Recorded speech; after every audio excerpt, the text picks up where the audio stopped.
بسم اللہ الرحمن الرحیم۔ السلام علیکم ورحمۃ اللہ وبرکاتہ۔ ناظرین، اس سے پہلے ہم نے دانتوں کے نام اور اس کی پہچان کیے تھے۔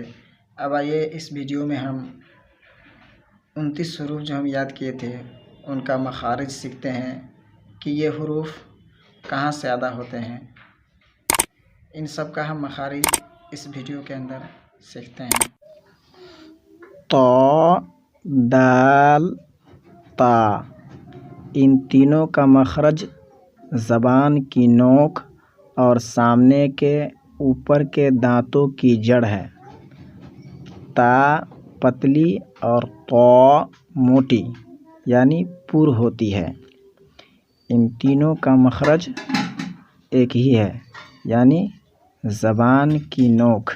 ایک مرتبہ پھر اس تصویر میں دیکھیے، زبان کی نوک اور سامنے کے اوپر والے جو دو دانت ہیں اسے ثنایا علیہ کہتے ہیں، اور اس زبان کی نوک کو اوپر والے دونوں دانتوں کے جڑ سے جب لگائیں گے تو یہ تین حروف ادا ہوں گے، تو، دال، تا۔ ایک مرتبہ پھر اس تصویر میں دیکھیے، اس طرح زبان کی نوک کو سامنے والے اوپر کے دو دانتوں کے جڑ سے جب زبان کی نوک لگائیں گے تو وہاں سے یہ تینوں حروف ادا ہوں گے۔ اب ہم فا، وال، را کا مخرج جانتے ہیں۔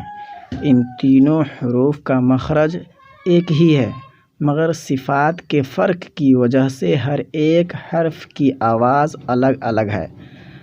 مخرج یہ ہے: زبان کی نوک کو اگلے اور اوپر کے دو دانتوں کے کنارے سے لگانا، یعنی زبان کی نوک کا اوپری حصہ دانتوں کے کنارے سے اس طرح ملے کہ سامنے بیٹھنے والے کو زبان کی نوک ذرا سی باہر نظر آئے۔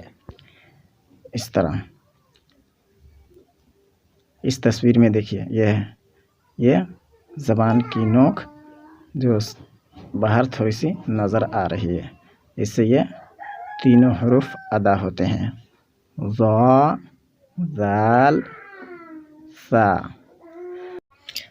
ثا اور ذال کی آواز نرم ہوتی ہے اور ظا کی آواز بھری ہوئی یعنی منہ بھر ہوتی ہے۔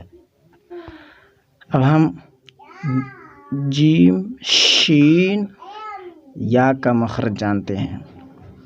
یہ تینوں حروف کا مخرج بھی ایک ہی ہے، یعنی زبان کا درمیانی حصہ، زبان کا بیچ اور اس کے مقابل، اس کے برابر اوپر کے تالو سے یہ تینوں حروف ادا ہوں گے: جیم، شین، یا۔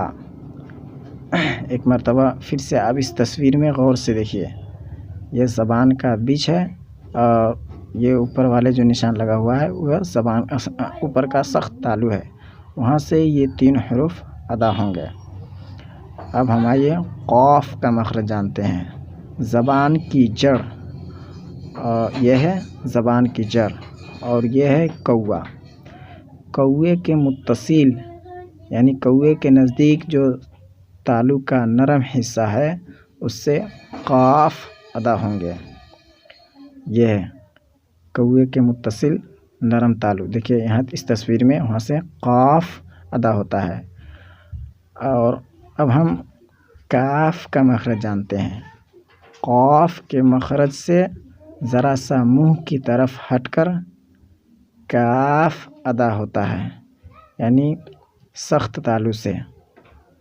بڑی قاف جو ہے وہ نرم تالو سے، دیکھیے اس تصویر میں نرم تالو سے ادا ہوتے ہیں، اور چھوٹی کاف جو ہے وہ سخت تالو سے ادا ہوتے ہیں۔ اب ہم ضاد کا مخرج جانتے ہیں۔ ضاد کا مخرج زبان کی کروٹ، بائیں والی کروٹ یا دائیں والی کروٹ، دونوں جانب سے ہم ادا کر سکتے ہیں، مگر بائیں کروٹ سے زیادہ آسان ہے۔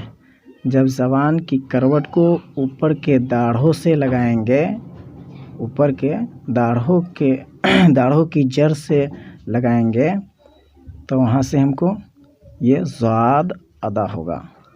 اب ہم با کا مخرج جانتے ہیں۔ دونوں ہونٹوں کے تری والا حصہ یعنی بھینگے ہوئے حصے سے، دونوں ہونٹ کے بھینگے ہوئے حصے سے با ادا ہوگا، با ادا ہوگا۔ دیکھیے با۔ اب ہم میم کا مخرج جانتے ہیں۔ دونوں ہونٹ کے خشک حصے سے یعنی سوکھے ہوئے حصے سے میم ادا ہوتا ہے۔